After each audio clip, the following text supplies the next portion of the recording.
This is Life Transformation Radio. Prepare to engage. Seatbelt activated. Download initiated. Your quantum journey of transformation begins in 3, 2, 1.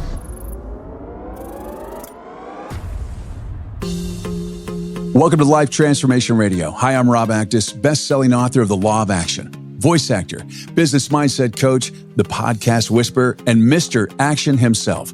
Here at Life Transformation Radio, we are committed to share more about real life, love, the power of positivity, romance, and of course, laughter.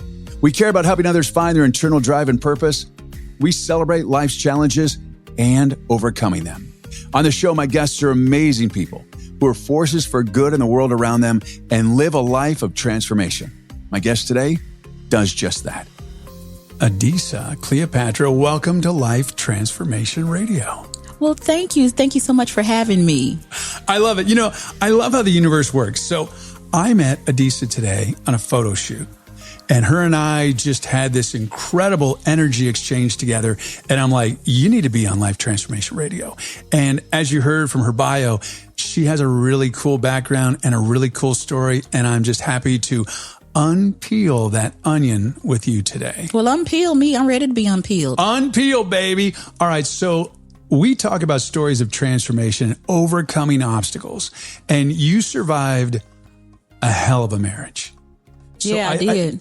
I think let's start there with a story of transformation, and that I really believe that the people that are listening today, it will have a significant impact. I just feel it. I feel like the universe is just tapping in, and my team is saying this is really important. Like whatever message you have today is really important. So as you're listening today, just know there's a reason you're here, and there's a reason you're listening, because this is information that you need to have. Okay. So let's start. Several years ago, I'm a pastor's daughter. I'm like a fifth, maybe sixth generation PK. I knew that. How did you know? I don't know. I am. Like, I know. Like my dad, my grandfather, my great-grandfather. Like, yeah. It's amazing how dialed in we were. We were like magnets. Like it was people were like, what is going on here? They were so amazed they're like, okay, it's like the whole world just shifted and it has become the Adisa and Rob show. And that's literally what happened. It did. That's literally what happened. But they were just the girl just sitting there like, can I even be a part of this conversation? No, you can't. Exactly. Well, you're not on that level. We included her. We did include her, and she was sweet. She was so sweet. But there is a level of energy that people can give you when they're in a state of consciousness that you can't get from anywhere else. Yeah. And that was the energy that I received from you. Yeah, it was interesting. And that was the magnetism. Well, thank you. It was interesting because, and we're going to get back to your pastor's daughter and your marriage. Yeah. But I find it fascinating. So I was ending my relationship with the photo shoot, and it was an ending. So it was just a transition from what it was to what it's not going to be, and then what's going to be in my future. And I didn't want to go. Like I was up this morning, I was up working out, and I was like, I'm not going to go. And it wasn't that I already paid for it. I'm like, well, I'm going to go because I already paid for it.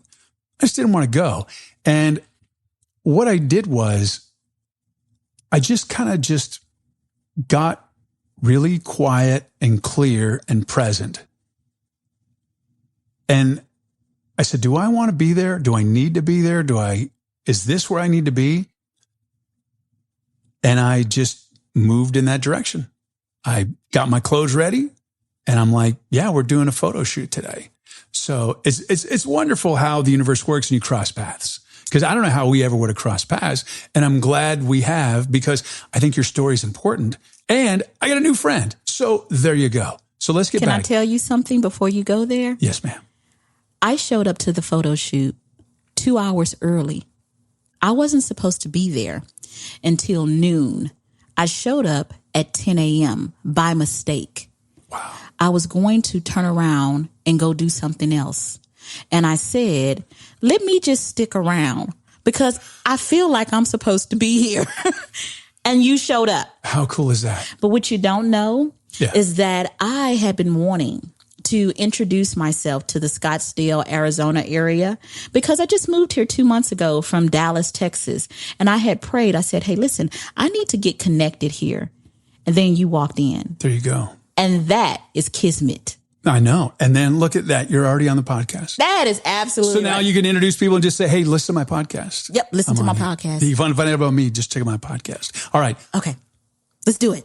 Preacher's Daughter. Yes. From many, many generations. Many generations. That's a whole podcast in itself. It really is, because there is some bullshit. I don't know if I can. Oh, I can't curse. No, I got to be a good girl today. Okay, so we're not going to curse. Yes. You can curse. I can curse. I can just put that E on the end and it says explicit and then it's fine. And then I'm good because I am pretty explicit. Okay, great. You know, the universe just kind of guides me in how this show is, and it's transforming. And, you know, you've already heard a little bit of her background, and we're going to dive in a little bit of her teachings and what she's doing now. But right now, if we stay focused, and which I'm going to be, we're going to talk about bringing the preacher's daughter. Yes. That's a lot. It is. It is. And I grew up with a very powerful father. My father was the type of man. I have 8 sisters. My dad went and took all of his daughters and he raised us. I was raised by my dad instead of my mother. Okay. So that in itself is very different. My dad taught me how to cook. He taught me how to dress. He taught me so many different things. He also was very controlling. Oh, yeah. Extremely controlling. And he also wanted to pick who I married. Now, mind you, I was 26 at this time. I was living in my father's home, not because I could not afford not to, but because my father wanted to protect his daughters. And he said, listen, you need to be in the home with me so I can protect you. With a shotgun. Yes. Very, very, very traditional. What part of the country? So at that time, we were living in McKinney. Yeah, McKinney. McKinney, Texas. I knew it. Okay. Yes, we were in the South. I knew we were getting closer to the South. But it's so ironic because my dad grew up in Denver, so he doesn't have the mindset of the South. He got it. He got it really quick. I wish he would have left it there, but so he would not allow me to get married, and unless it was a guy that he chose, and the guys that he chose were not like him. They were the guys that I couldn't stand. And here is something that men don't understand about their daughters. She's going to want to marry your unevolved version of you, the version of you that you were when you conceived her. You see, if you have a daughter, men get so mad about this. Listen, the first love of a daughter is her daddy. And you have to fall in love with all versions of you, because if you don't, when you see that young man that was the 20-year-old version of you walk in with your daughter, you're going to want to kill him. You're going to want to kill him. And that was you. Yeah. And that was my dad. And I'm like, can't you see that I love him because he's so much like you? And my dad's like, nope, my daughter deserves better. She deserves the cleaned up version. But I'm like, yeah, but the cleaned up version doesn't accept me as I am.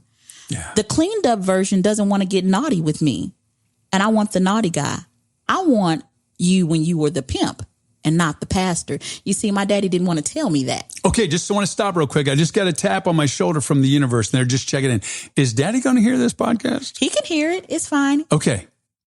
Daddy might hear it. I hope Daddy hears it. All right.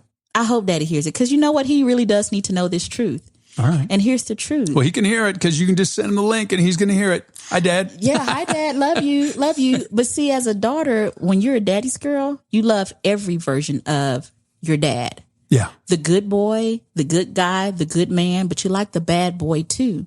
Right. So when a woman goes seeking for a mate, she wants every version that her daddy has been. And men have a hard time like being the mentor for that old version of themselves. But that's exactly what young men need. Right. So he wouldn't let me have that. So I went out and I rebelled. And I said, well, let me go find a man that is in the church and very disciplined and, an upstanding man. So I went and found me a husband, an upstanding man, and I brought him home to Daddy, and Daddy hated him too. Daddy hated him too. But I married him anyway because I wanted to escape. Right. I wanted to escape my father's home. And I entered into 12 years of slavery. Oh. Marriage can be like slavery. I know. Let me just take a breath for that. And you're so powerful and so vivacious and so exuberant and so just alive in spirit. And it just breaks my heart to hear that 12 years, that's a lot.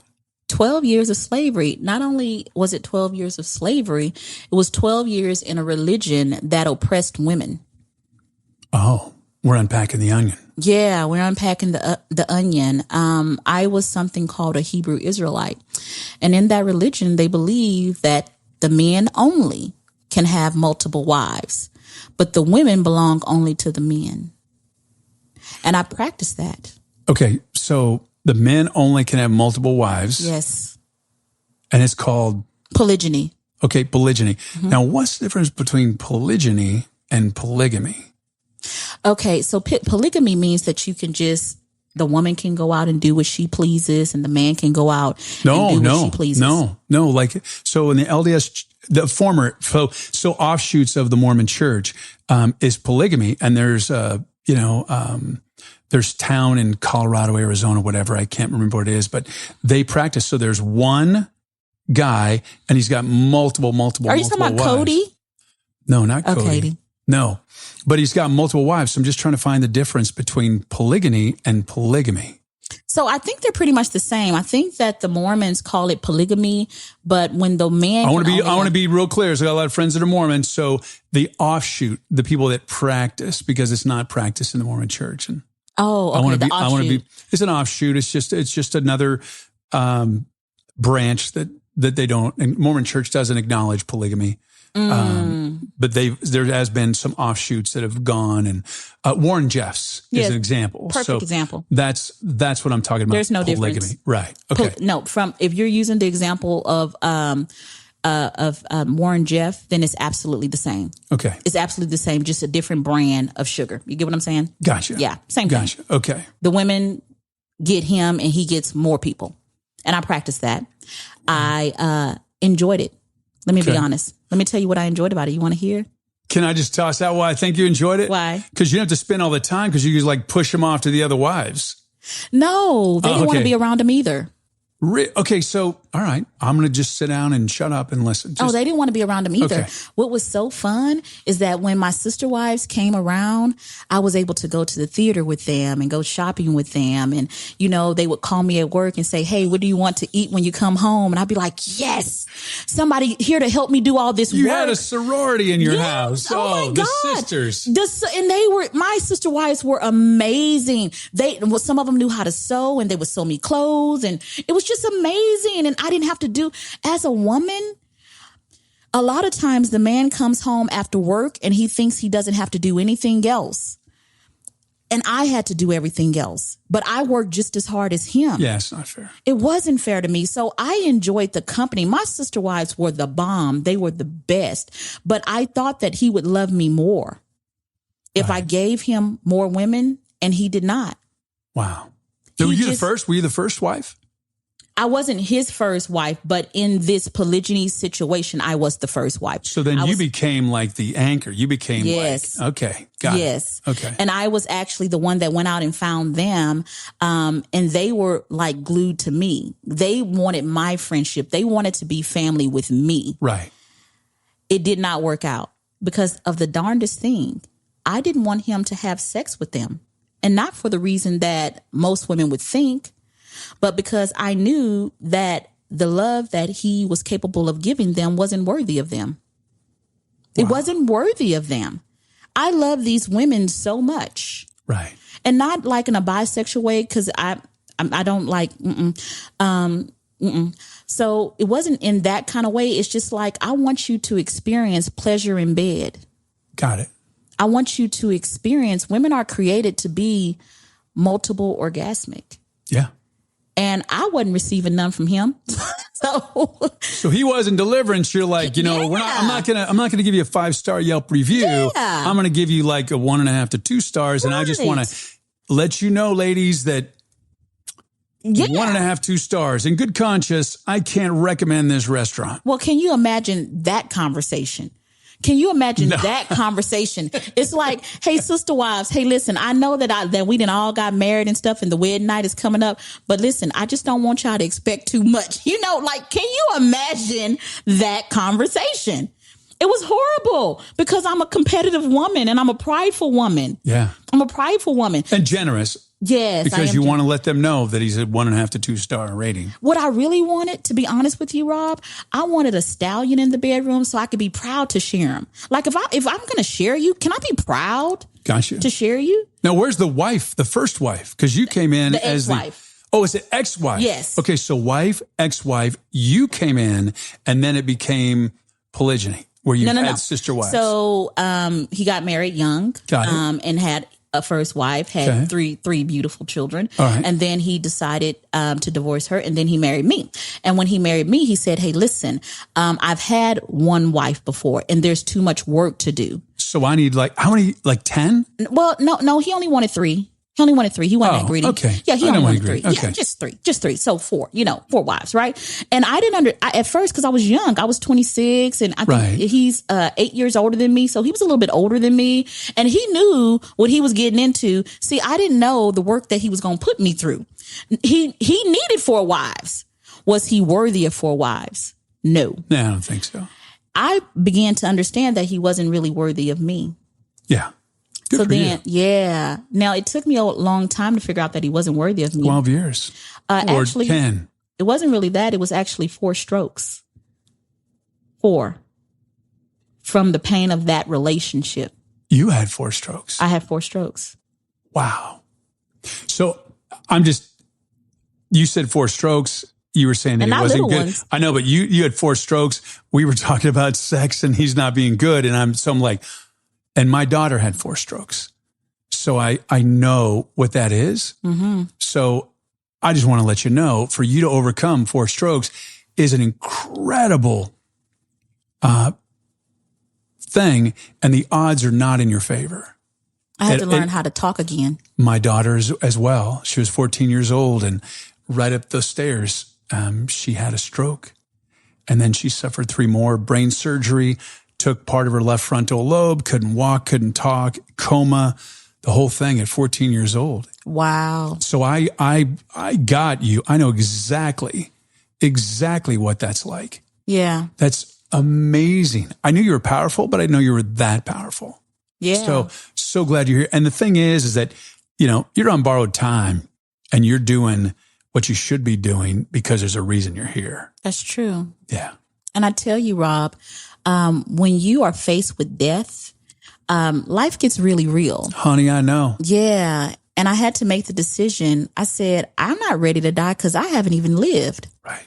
I haven't even lived. I haven't even had enough orgasms for me to go, no.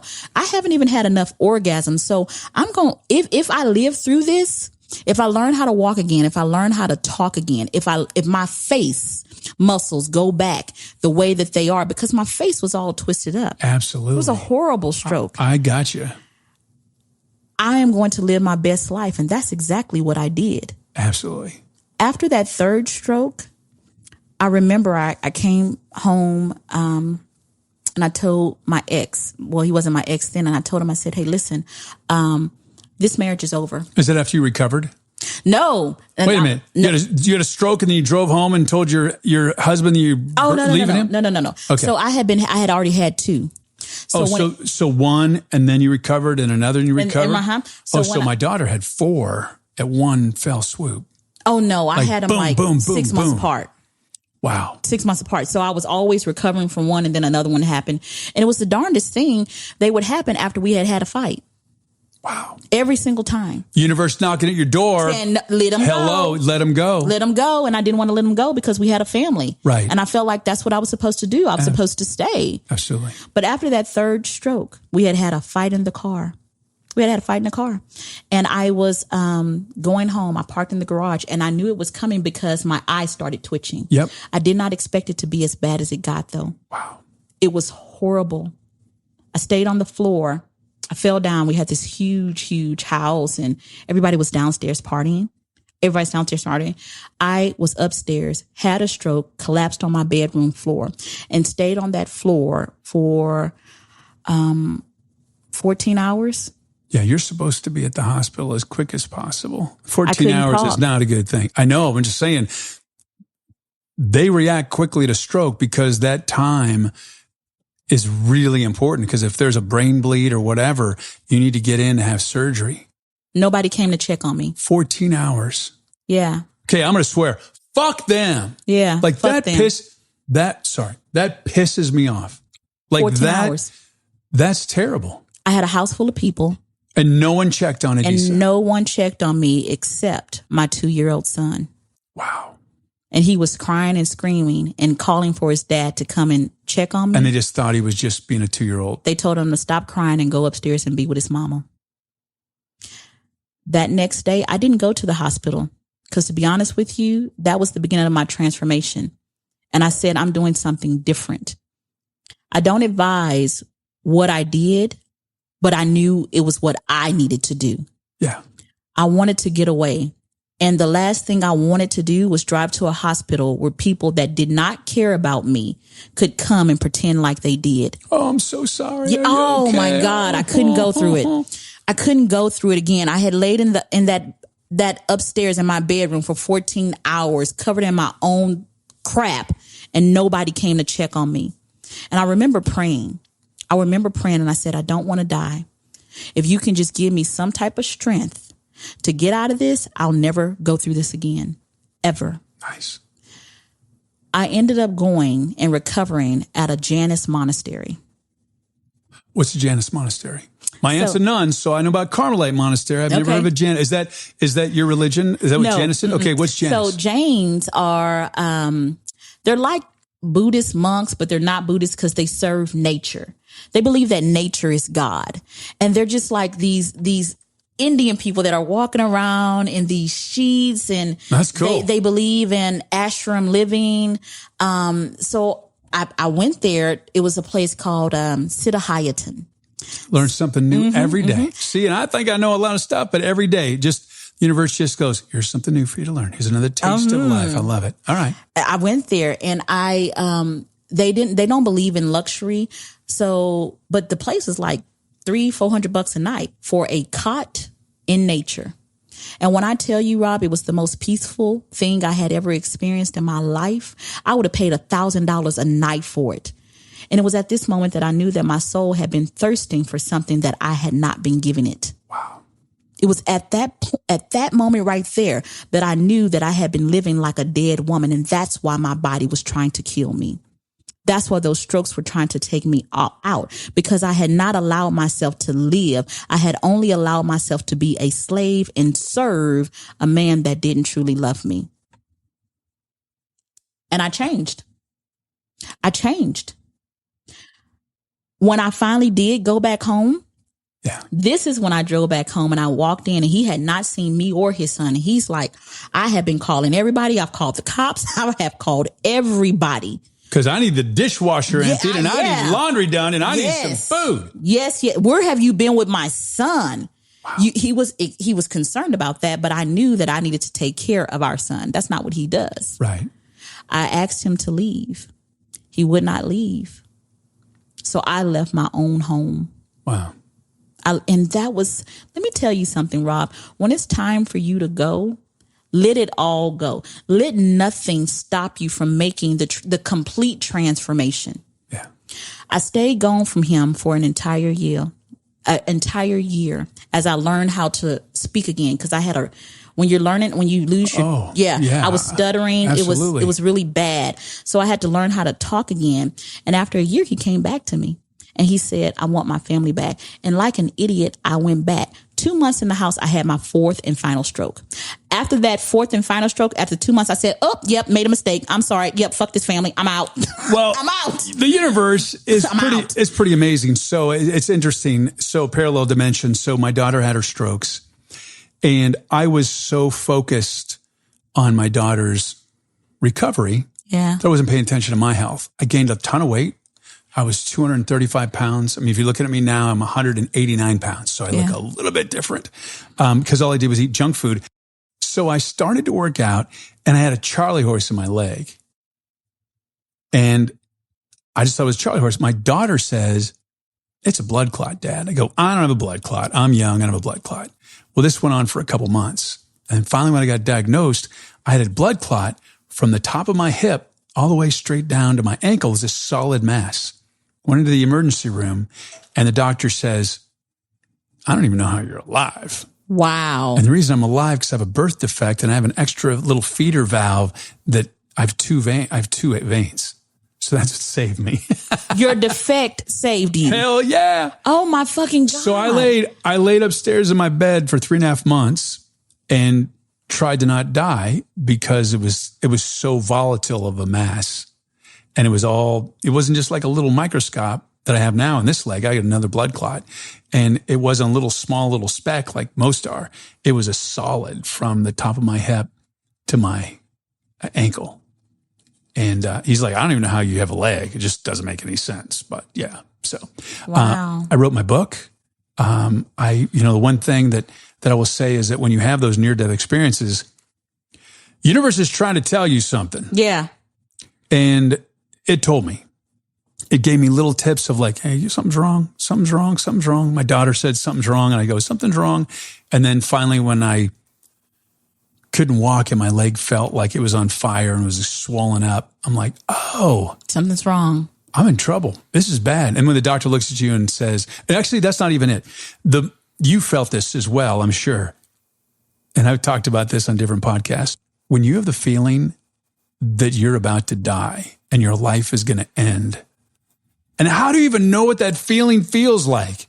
But I'm like, oh, I think I'm going to die, or I think I'm dying. It's a crazy feeling. I don't even know how to describe it. Most people can't describe it. I do. It's pretty wild. But it's a wake-up call. A massive wake-up call. And it is the one thing that I will say is that, and anybody that's had a near-death experience will say this, is that they don't miss how much money they have, what property they have, any belongings they have. All they miss are moments in time that they think they're never going to get back. And they replay all the moments that are precious to them in their life. And they're like, God, I wish I would have spent more time with. I wish I would have said this to them. I wish I would. That's all that matters. That's it. Yeah. And I had a second chance, and I'm like, I am going to maximize and live every single freaking day like I want to be alive. Like I want. Yeah. And that's the significance. So you're sitting there and you realize that you're on borrowed time, and you make changes in your life. Yeah. So the changes started with my divorce. But then, like, when you get a near-death experience, there's a domino effect that people don't talk about. It's like once you wake up and you realize that you need to make change, you start making changes all of a sudden, and they're all in sequence. So the divorce then led to a change in career, because I realized I wasn't happy with that either. I realized that, you know what? I haven't lived enough of my life. I haven't lived enough. I haven't traveled enough. I haven't met enough cool people. I haven't experienced enough at all. So then after I changed my career, I decided to do what I had always wanted to do. I've always wanted to speak to women. I feel like I've always been called to women. Before I had my near-death experiences, I was in finances. I was one of the top agents at New York Life in DFW. Wow. And I loved doing that. The money was flowing. I was at the top. I was the top woman salesman. But I would have these dinners, because I like to cook for people that appreciate my cooking, right? Have these big dinners, and women from all over would just come just to be around me. And then I would end up doing their finances for them. And that's kind of what made me number one in DFW. So I had this prosperous career. So when I went to New York Life and I told the CEO, I'm like, I'm out. He's like, what the hell? Like, you know how much money you made this month? Yeah. And you know how much money I made this month because of you? Right. Yeah, what are you doing? He's like, listen, Adisa, why don't you take some time to think about this? Well, let's take some time to think about this. Why don't you recover? And then once you feel like you're out of the stroke zone altogether, come back. Wow. Come back. But I knew I was never going back. I'm not going back. I'm good at this, but I want to do something that I feel great at. Yeah. It makes me feel great. It lights you up. It lights me up. And with finances, the kill when that big sale, that lights you up. But it's like, okay, once you've done it, it's like, I know. Yeah. So I'm like, I want something else. So then I decided, I said, you know what? I'm going to open up my own life coaching business. And then I did it. Nice. I did it. I started in Dallas, Texas, and I told everybody, I said, now I don't have any idea how to do this. I'm just going to start speaking my truth. And I started speaking about my marriage. I had a Facebook group when I started speaking about my marriage, because I recognized that because I had been lying to everybody about how good it was. When I finally divorced, they were like, well, we don't understand what the problem is. He's such a great guy. Yeah. And so I lost all of my friends because I had been lying to them about who I really was. So I didn't have any friends. So I went on Facebook and I started speaking my truth. And as I started speaking my truth, I gathered a following. I went from 1 member to 40,000 people in 1 year. You go, girl. That is what I did. And so many people resonated with my truth. They resonated with my truth. And then they started paying me to coach them because I knew some things. I knew some things that other women could not talk to their friends because they were lying too. Right. So I was the perfect person to come to. And then the journey got fun because then life brought me joy.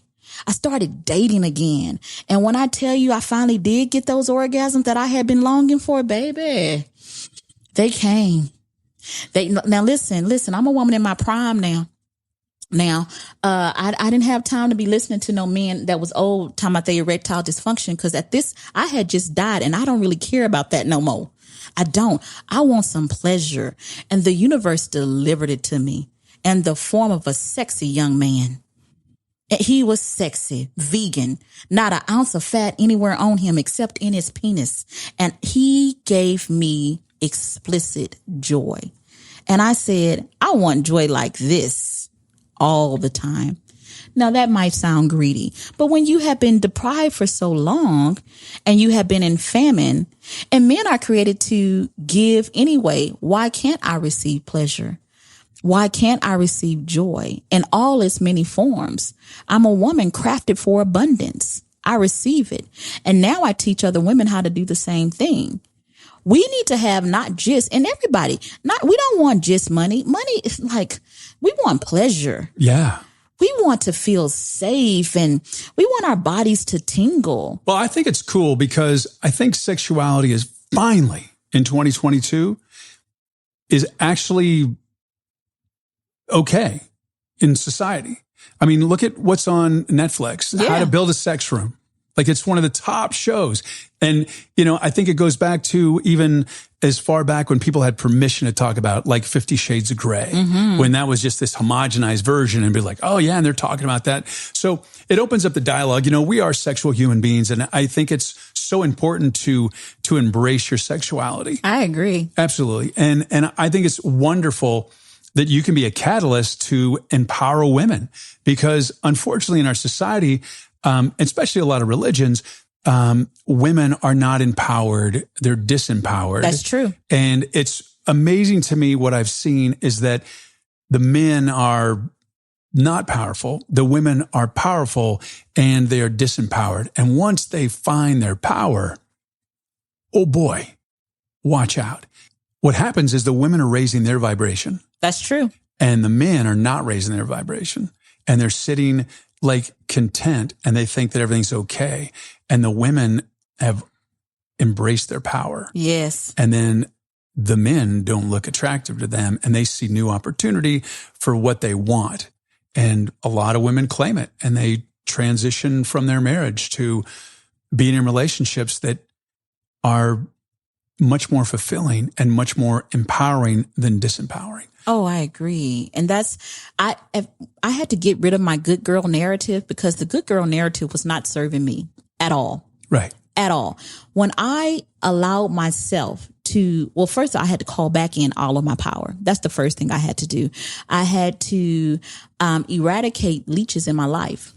Oh, that was absolutely. not easy. Yeah. And I want to just jump in and say something. So just to clarify, so if a woman is raising her vibration, it doesn't necessarily mean the relationship needs to be over. What it means is the men need to take notice and take responsibility and ownership that they need to meet their powerful women.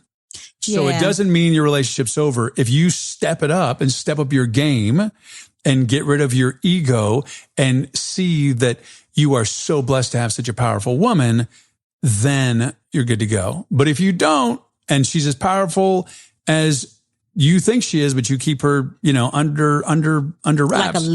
Like a lid. Yeah. She's going to go bye-bye. She is going to go bye-bye. You're absolutely right about that. And because I began to recognize that, I then started doing Dragon-Hearted Tantra marriage retreats. Love it. So, and these and I do them here in Scottsdale. So, they're like these 3-night, 4-day retreats. I bring the couple in. I put them in a condo, a luxury condo, and I teach them how to communicate with each other sexually. Nice. And it amazes me how people do not know how to communicate sexually, but have so many children. People don't even know how to communicate. Yeah, that's true. Just a conversation, they don't know how to communicate. Like to have a conversation. I mean, I love podcasting because I love having conversations. I do love just that dialogue back and forth. And I think that's so powerful, but people don't even know how to have a conversation. And a lot of people that I know that are married, they don't talk to their partner. I talk to my wife. I love conversations.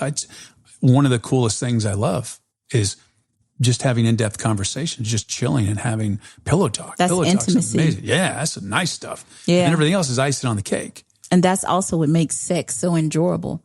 But when you fail to communicate in a marriage, your body also fails to communicate. What I have learned from my Dragon-Hearted Tantra retreats for couples is that as a woman, I don't really have to say too much. Right. I really don't. If a man is in tune to me, he's going to listen and study. Yeah. He's going to study me to figure out what is it that she needs. Just like a man, when he gets a car that he really likes, he knows if something's off with the tire. He knows, right? He washes it. He makes sure that it's the best. Well, it's the same way when a man is really into a woman. Yeah. It's the same way. And my body language will tell a man that's into me something's off. Hey, babe, what's wrong? Because 70% of communication is not verbal. It's not. It's visual. The body. Absolutely. Can you see what my body is telling you? Can you hear what I'm saying to you in the tone of my voice? Yeah. Can you see my frustration in the wrinkle of my brow? Can you feel the energy that I'm laying down for you right now? Yeah. Can you receive the energy that I'm laying down for you right now? Because many people are not awakened enough to receive the energy. Yeah. And, it's unfortunate that people don't really know that there is so much more to sex in a relationship from just intercourse or just the standard thing. Communication and breathing together and connecting your energy and all that is just delicious. And it's stuff that most people don't know that they don't know. They just don't know. It's yummy. It's yummy. It's delicious. I mean, it's like, what can I say? So there you go. So I then, the name of my Facebook group, I don't know if I said that, but it's called, I call it the Sanctuary for the Sexy, the Sacred, and the Spiritual. Nice. Because I want... Is it ladies only or can guys jump in? Listen, I attract a certain kind of guy. I call him the divine masculine. There you go. It is men that are in tune with heart chakra energy. Oh my God, these men are so amazing. And I attract them like a moth to light. I really do. I can't go anywhere without seeing one. And I'm like, where have you guys been? And it was because I wasn't in the vibration to attract them. They've always been there. Yep. These good men that have these hearts that say, you know what? The temple of a woman is meant, when I come into her, I'm coming in to worship. I'm entering into her gates with thanksgiving and into her courts with praise. That's what a heart-centered man is. Amen, sister. Yes. Amen. Gotta get amen. Yes. Amen. Amen. Amen. That is how they act. And women bloom under their tutelage. Yeah. I want to bring more light to these kind of men, because what I have found is that these kind of men, a lot of times they end up trapped and marriages of obligation. Yeah. Oh my God. And it's just so heartbreaking because I see that these men are very emotional men. And when I say emotional, I don't mean soft. Right. When I say emotional, heart-centered, from the core. From the core. And when a man has the ability to speak from his core, the core of his soul to his woman, a woman that loves him, it's like a blanket. Yeah. Being wrapped around her, making her feel safe and protected. And it also makes her feel sensual and sexy. Love it. And that needs to be in more marriages. You know, I think the pandemic really opened up a lot of doors. I know a lot of relationships, the husband and the wife, because everybody stayed home, had to be with each other like 24 hours a day. And some of the people that I know, they're like, oh my God, I got a business trip coming up. And like, if I have a business trip coming up, I'm like, oh my God, I'm gonna miss my wife. And, you know, but other people are like, I got a business trip coming up. Finally get away from the wife. So excited, you know? And so they got locked in. Yeah. And they either succeeded in their relationship. And some people really did a lot of exploration and a lot of inner search and a lot of the work. And then other people, a lot of divorce, a lot of separation. A lot of that. But I tell you what, I'm so grateful. Even though I felt it was like 12 years of slavery, I'm so grateful for that marriage. Yeah. Because it was the marriage that I needed for that version of me. I was not ready for the abundance of men that are in my life now. I was not ready for the quality of men that come into my life now. If they had met that version of me, I would have fucked those men up. Yeah. Completely. If they loved me, I would have been nothing more than more of an obligation. Right. And I don't want to give that to anyone. I had to raise my vibration so I could call in what was my due. I am woman, hear me roar. That is right. All of that. And life can be, you can turn your hell into your own personal and sacred heaven. You can. If you learn how to just love you. I didn't even know what that was.